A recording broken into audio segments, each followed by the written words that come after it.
Here comes the sun, do-do-do-do. Here comes the sun, and I say it's all right.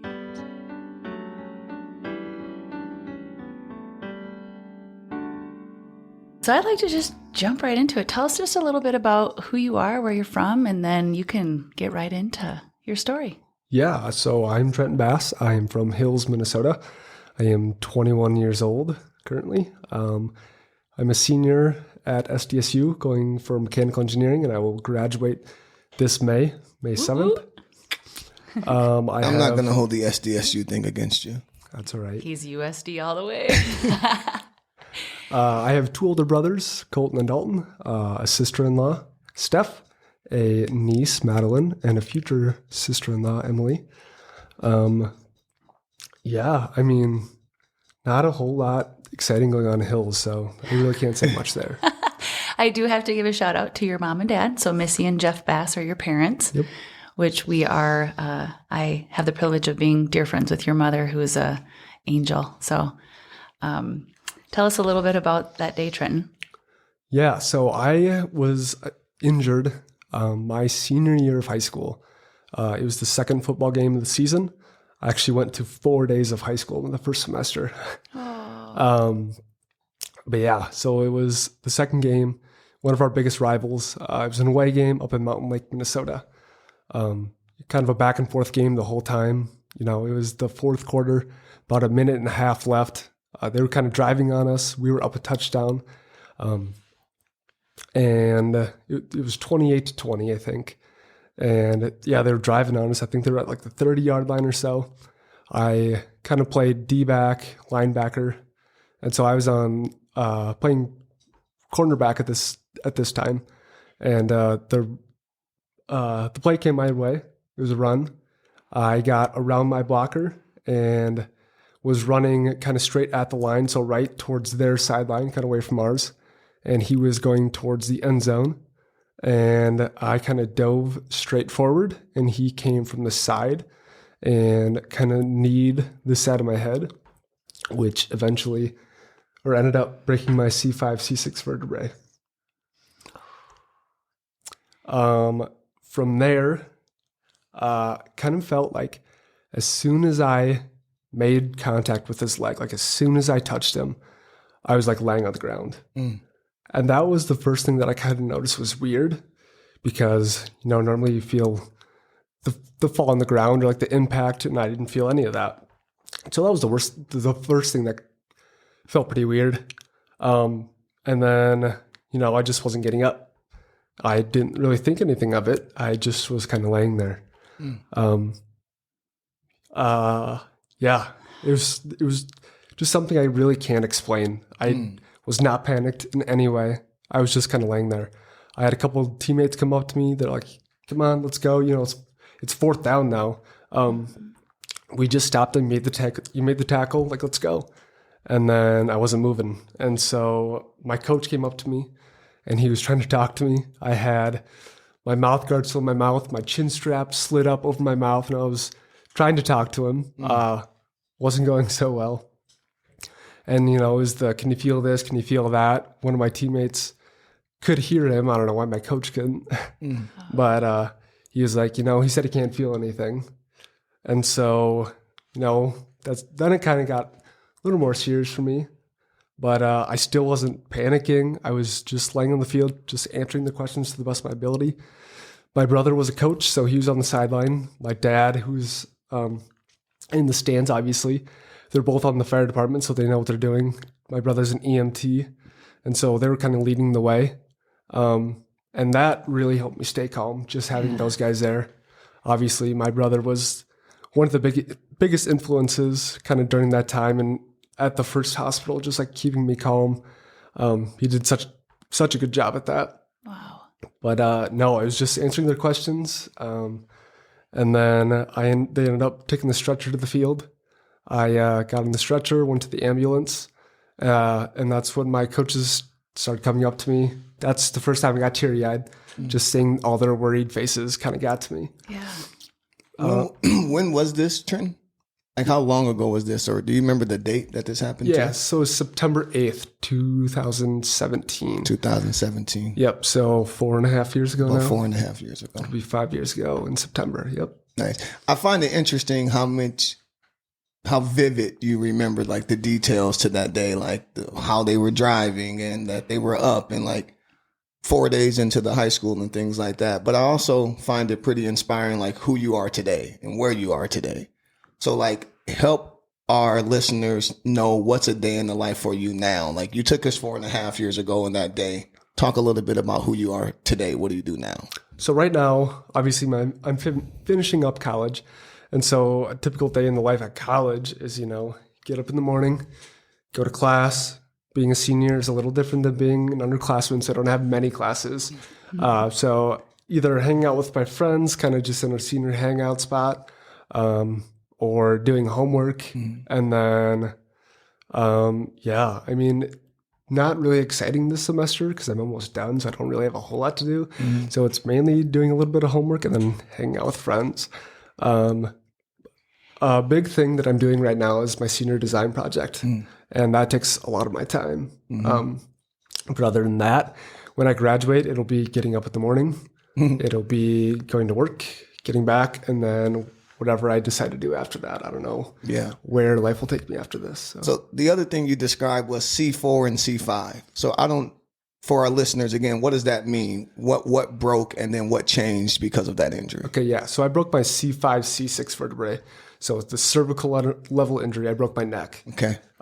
What happened was when I made the tackle and he kind of kneed my head and it snapped sideways, the C5 vertebrae kind of just fractured, kind of everywhere.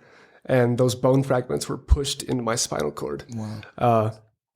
And that is what caused like the bleeding and then ultimately like a bruise. And that is my injury. And so the surgery was kind of taking those bones out and then kind of making a paste, making a new bone, putting in the rods and screws, and then, fusing it up. So right now I have no use of my body kind of below my breastbone. My arms work, my biceps work, but my triceps don't. So I can't like straighten my arm, and then my hands don't work. It's probably the biggest thing that affects my injury. I remember that day, obviously. The whole town of Hills and surrounding towns will remember that day forever. In talking with your mom, and when you were on the way in the ambulance on the way to the hospital, and you got to the hospital, I remember a literal uproar of prayer. Like, you could feel it in the entire town because everybody was praying for this not to happen, right? Like, please, Lord, let Trenton come out of this. Let Trenton stand again. All those prayers were for you to be healed, miraculously healed. And when you're at the hospital and all those prayers are happening and that prayer is not being answered, go through that with me a little bit. Well, first off, there was never not like 40 people in the hospital visiting me. And so just that whole aspect of like community and never being alone. Nice. Like, always just that feeling of like people caring for you and like just being there for you. That was like the biggest thing for me in the hospital.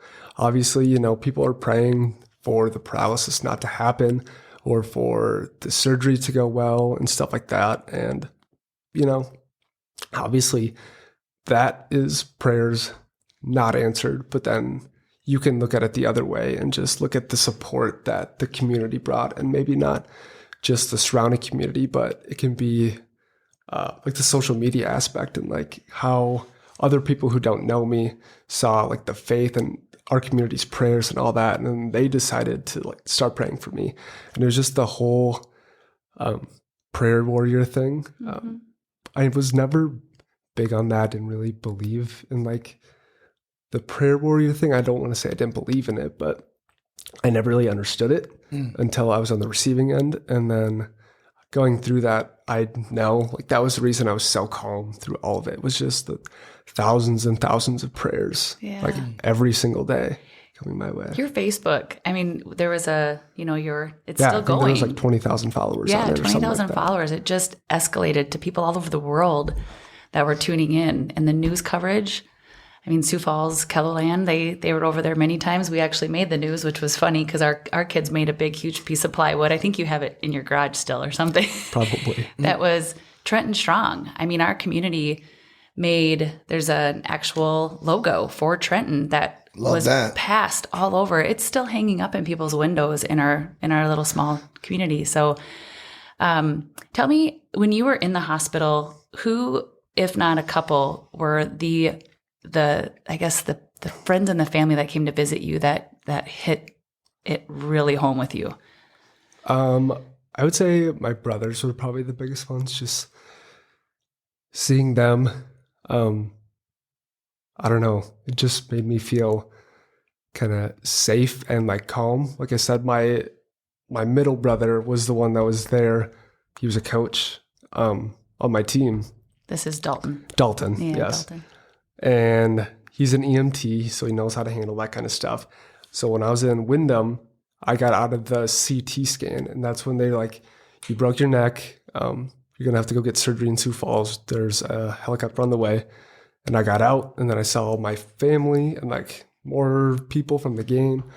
And that's when the emotions really hit, because that's when I realized that it was really serious.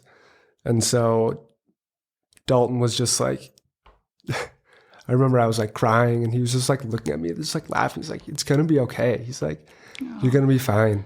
And then, yeah, just he was like that the whole way through Sioux Falls, and he's just always been that rock. Same with Colton. I mean, those guys, I'm their little brother, and it was probably hard for them to see it, but they never really showed that, and that really helped me a lot. Yeah.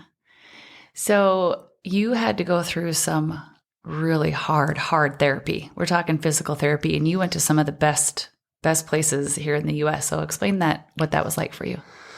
Yeah. So physical therapy in a wheelchair can look a lot different. It's not lifting 300 pounds. It's not deadlifting, but it's learning how to live in a wheelchair with what I have now. And so I lost, 80, 90% of the muscles that I had before this. I lost 40 to 45 pounds of muscle. I didn't have the use of my legs or my abs or my back or anything like that.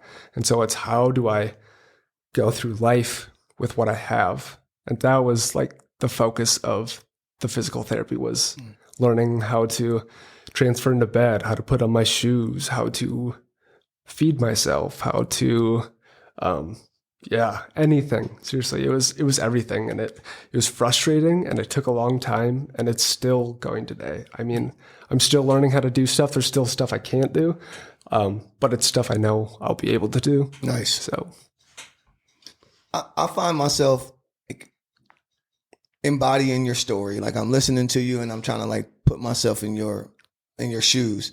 And I think about how, if facing that scenario, like, what I'm curious about is, when did your faith start carrying you through, and how long was it like the faith of other people? Because like, I'm wondering, like, when did the Holy Spirit begin to like speak to you? Because in the midst of all that calamity and chaos, again, you probably are not in a place where you're like hearing from God to say, Trent, it's okay. I have a purpose for this. This is going to work out for good. Trust me.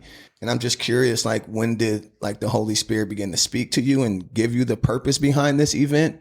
And how long was it that other people's like faith was carrying you through? I would say for the first good, honestly, probably 2 years, it was just relying on other people's faith just to get me through this, and other people's prayers. I remember one time though, I was in Avera. So I was in the hospital I had surgery in. I was probably in there for maybe a week and a half at this point. And everyone who knows me knows I love my sleep, and I just could not sleep. Same. And just too many lights and like noises of the hospital, and I just could not fall asleep. And so I prayed to God. I was like, God, just help me sleep. I was like, please. I was like, just tonight. I was like, just help me get some good sleep.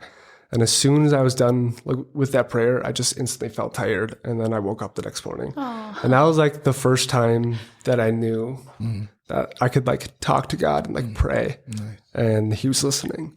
Yeah. And so that was the first time that I really knew that he was with me through all of this. But yeah, probably for the first 2 years though, I did like rely on other people's faith kind of to get me through this. That's powerful.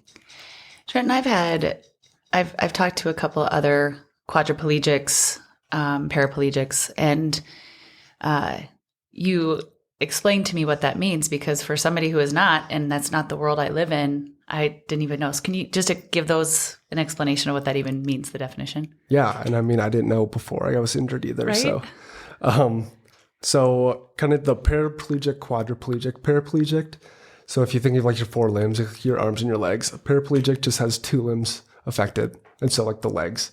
Quadriplegic is all 4 limbs. So my arms are affected because like my hands don't work, my triceps don't work, and obviously my legs don't work. And so that would be like the kind of the difference between quadriplegic and paraplegic.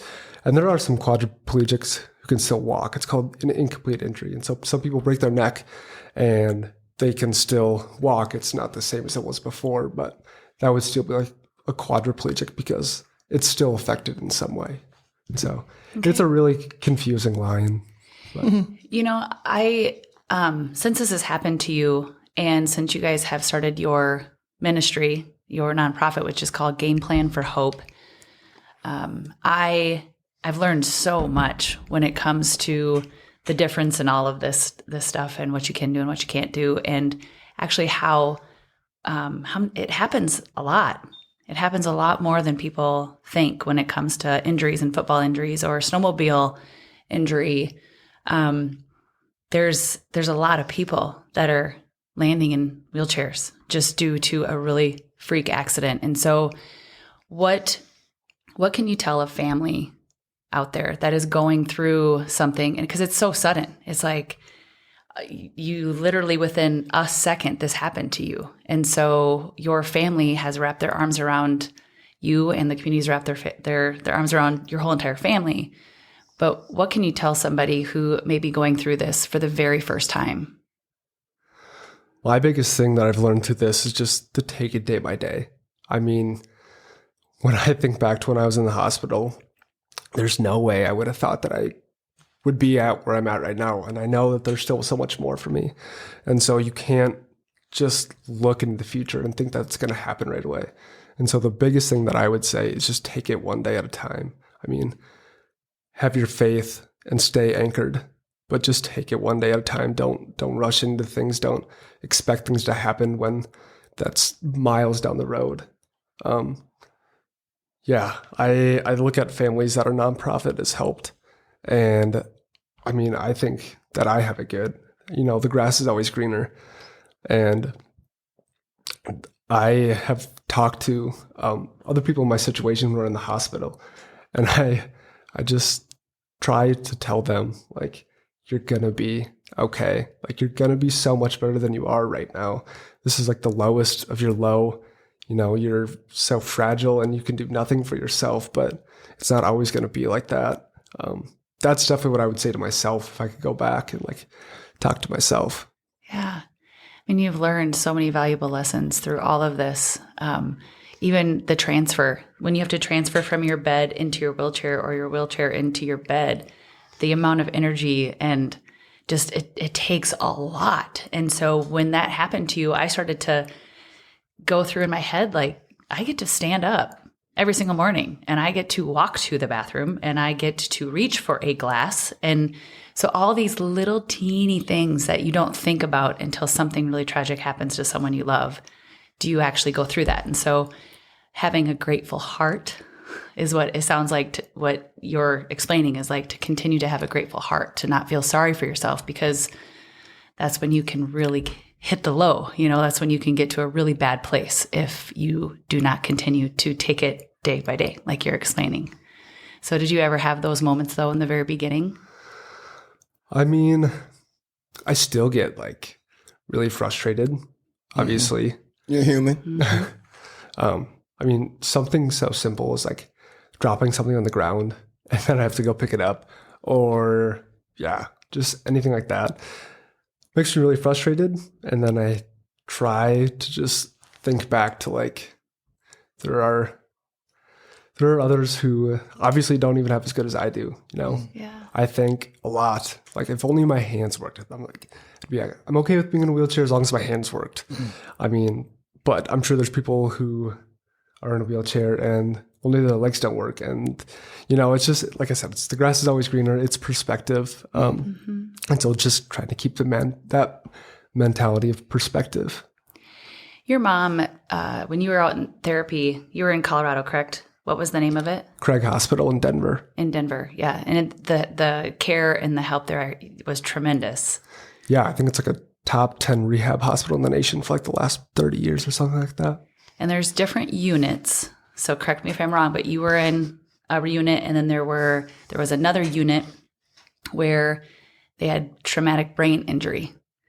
And I recall a story of you going into that unit, and you saw what could have happened if your injury was just one more vertebrae up.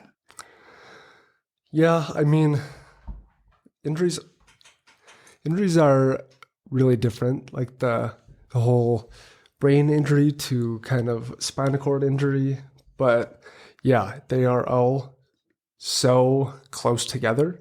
And just like one vertebrae up can really affect a lot of things.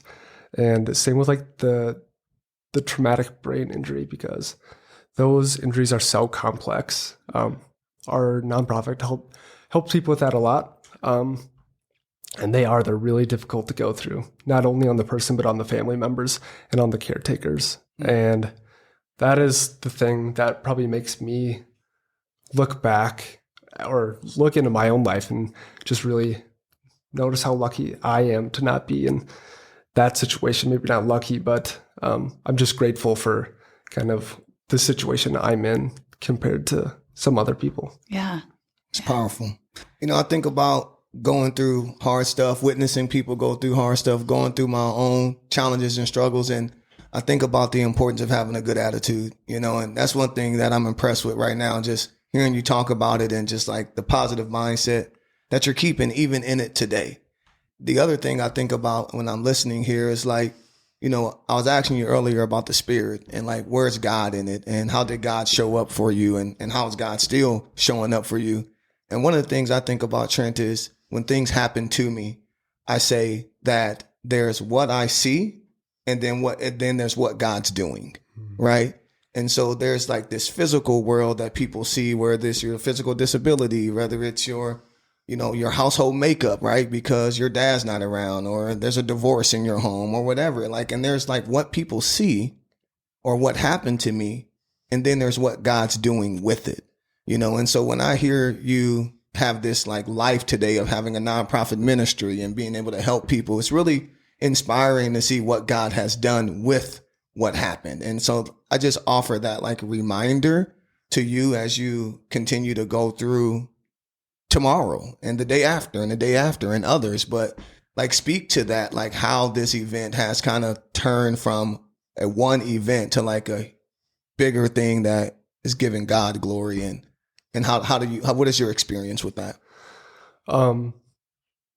It's like you said, and I mentioned earlier, I do ministry, and I talk with two of my best friends. We do kind of talks to youth groups. We just did one to a church, and that's really helped me grow. So we talk about our faith kind of as friends. And I was in high school before this happened, and high schoolers don't talk about their faith with each other. And now that we're kind of gone through all this, and we've kind of grown out of that, and we do talk about faith with each other. We share podcasts with each other, and we don't talk about it all the time, but it's not something that we're afraid of doing anymore. And so that's something that's really changed, is just not being afraid to show my faith to my friends. That is definitely where I've grown the most. Another thing I always say is sometimes you don't know what it's like to have faith until faith is all you have left. Come on.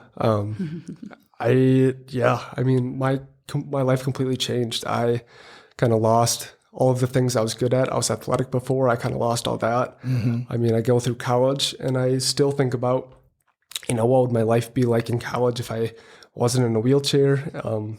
I see my friends and family golf all summer, and I love doing that, all that kind of stuff.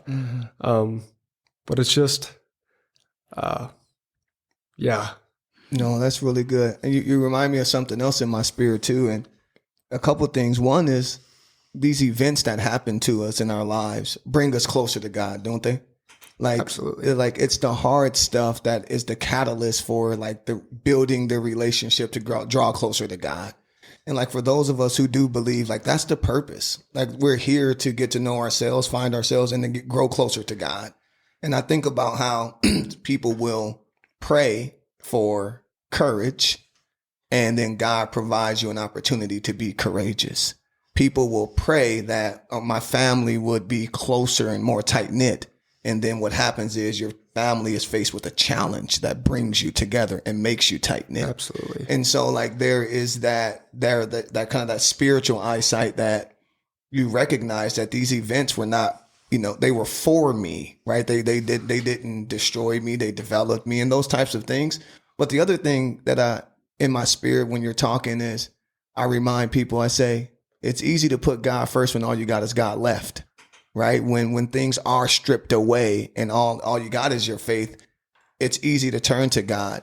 But my encouragement is to keep God first, right? When God returns back onto you, the things that were once gone and they start returning, like your friends or your family or your mobility, keeping God first, because when all you got is God left, it is easy to hold on to that faith. And the last caution is to recognize that sometimes it does get worse before it gets better, right? So there's not just all of a sudden smooth sailing. It's going to be bumpy. It's going to stay bumpy. But like these events that bring us closer in our faith allows for us to like develop a stronger relationship with God. And then now, no matter how big the problem is, God is bigger than that. Yeah, I couldn't agree more. Trenton, tell me you've met a lot of really incredible people through this process, and you've been to a couple camps and you've had opportunities, obviously, that you would not have otherwise. So tell me a little bit about some of the greatest experiences you've had. And I know you've met a couple famous people in certain situations. So if you could just share a little bit about that. Yeah, kind of one of the good things about your story getting huge is you get a lot of recognition. And so when I was in the hospital, I had a bunch of NFL players and coaches like sending videos and stuff to me.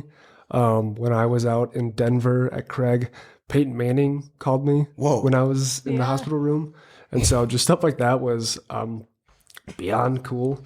But then obviously it goes beyond that to like I was getting invited to go to like football games and tour stadiums and stuff like that. And so that stuff was really cool. Actually, when I first got back from Craig, the Vikings invited me to go up to a game in practice. And so my family went up there on a Saturday. We kind of watched the pregame practice. I met all the players, got stuff signed. And then we were on the field before the game for the Vikings game. And so that was, I don't know if I can top that. Nice. Yeah. That was one of the coolest things that has happened out of this. Yeah. Yeah. It was fun to watch when you guys got to go to that because you had a pretty big smile on your face. Definitely. I love it. So there's a lot of really great stories out there. I have attended a couple conferences where there's a beautiful lady who speaks all over the world too. And of course, I'm going to blank on her name, but are there any current like paraplegics or I always say that word wrong. Quadriplegic. Thank you, Trenton. That you inspire, like that have inspired you to be this Trenton that you're Trenton strong. Yeah, that you're going to continue. So can you give me an example of any one story? Just like the whole Game Plan for Hope thing. I mean, it really hits home when there's a kid or a person in our area who our family is helping. And I mean, I get asked to like go talk to them and just kind of give them motivation and an outlook on what to expect and just to be there and tell them that's going to be okay and kind of give them a path to follow and to look forward to. And so that's probably the thing that I enjoy the most and that kind of brings me joy is helping others Yeah. when I can. But I can't really think of one that I kind of have taken inspiration from. I did some research before we met, and I was reading a lot of stories about other people, and my heart was touched to over and over and over from stories of people on riding horseback and falling off and hitting their neck on the sidewalk. I mean, just almost every single story, it's a split second, so I could go on and on after reading some of these, but it happens more often than you think, that's for sure. Yeah. So Game Plan for Hope, I love to hear about what you guys are doing, and I get to hear about it often with your mother, but if you could explain to me a little bit about what that ministry is and what your guys' ultimate goal is. So it kind of started off when I was in the hospital. Like I said, my story got really big, and so everyone wanted to help in any way they could. So people were sending us all kinds of things, and some of them were helpful, but there was just too many things. A lot of it I couldn't use. It just wasn't useful to me. And so my parents kind of started to get the idea that we needed to pay it forward. And so they ended up starting Game Plan for Hope with another family in our community who lost a son to cancer.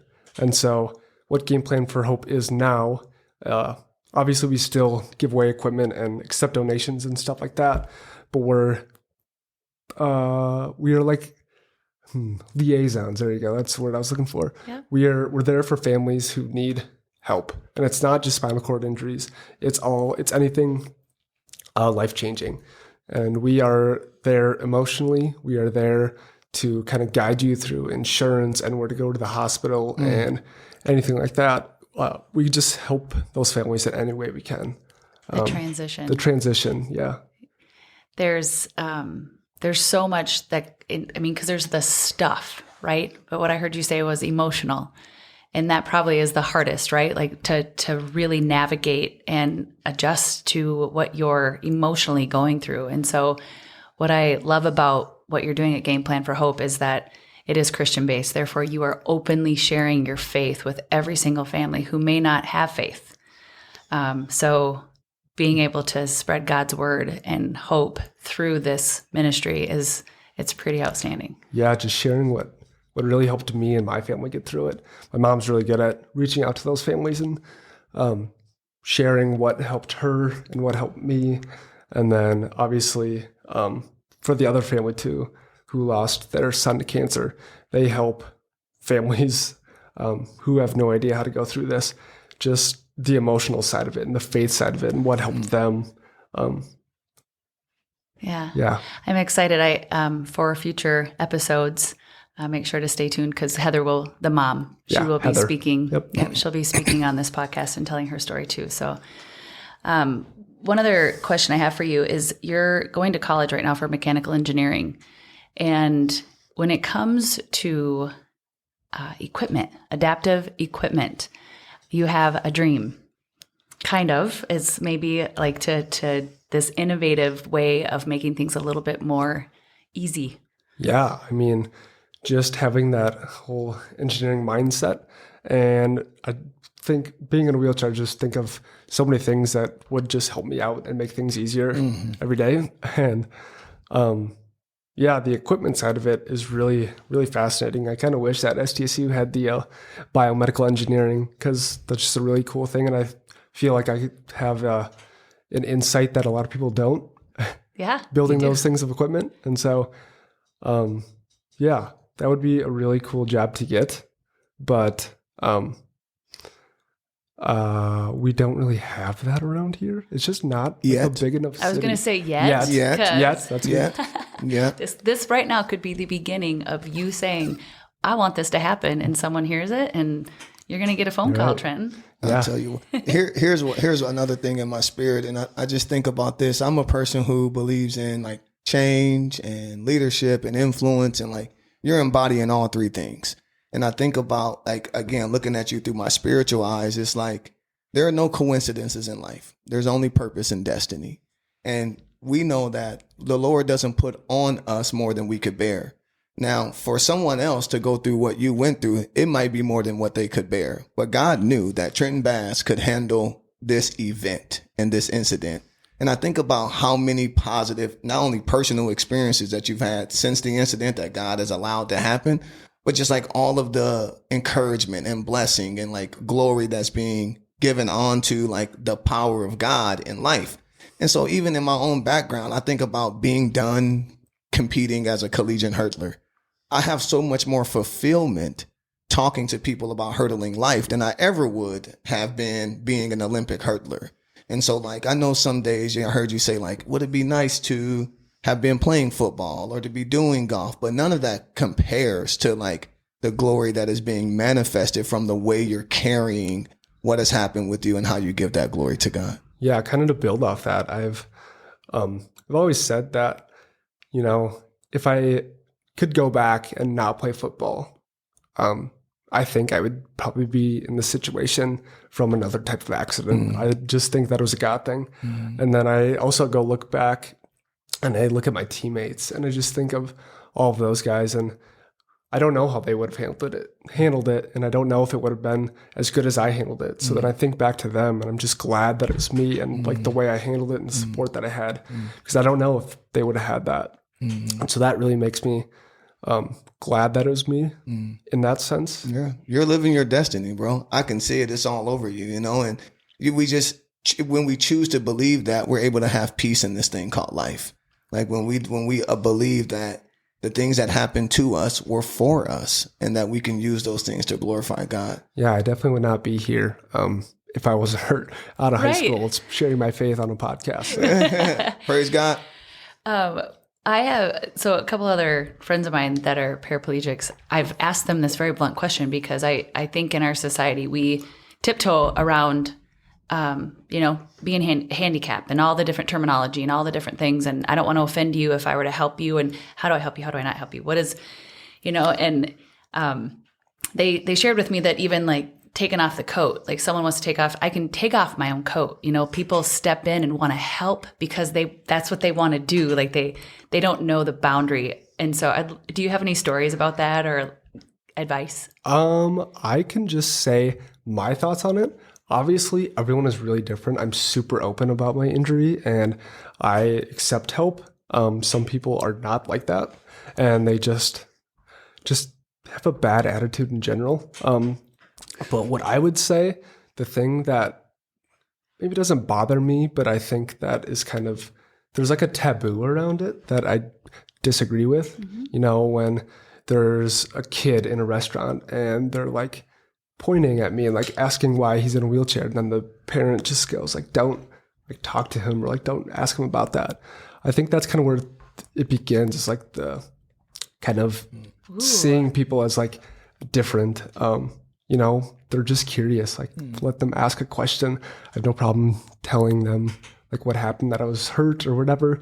So that's where I kind of think that the whole separation between like helping people and like just the weird taboo emotional separation between like people helping people in wheelchairs and then, yeah. I love that perspective. The what you just did with the correlation of a child and as a parent and us being like, don't point, don't like, you know, that, that's beautiful. Thank you for sharing that. 'Cause I hope more people will actually take that to heart and ask the questions. Yeah. But again, there are those angry individuals out there who, like you said, that don't take it as nicely. Yeah. Just be genuine and don't ask personal questions right away. Just ask if there's anything you can do to help. That would probably be the biggest thing because I do need help doing some things in public. So asking for help is sometimes difficult. And so if you can help someone and you see that they're in need of help, just ask. And if they do get mad at you, don't get offended. Yeah, they just have an angry spirit. Yeah. Well, there's such a blessing in that though too, to ask for help. You know, and I think I know with the podcast, we're hoping to draw people out who are going through hard stuff, that they would open up and ask for help.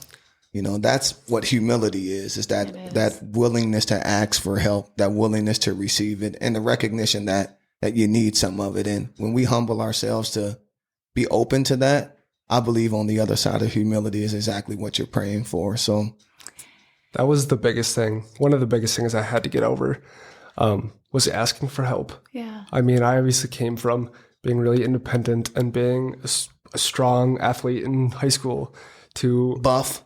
Yeah, he was very buff. I do have to say, Trenton, because we have to close up here in just a second, but 2 days prior to your accident, you were walking away from me and I looked at your mom and I'm like, he has the best like waddle when he walks. Like he had this, like you had a swagger about you. Nice. And it was the true athlete. Like Trenton was a true athlete. And Breezy. it was so fun to watch you. But I want to ask in closing, just, you obviously have dreams of like marriage, children. Is there anyone in your life right now?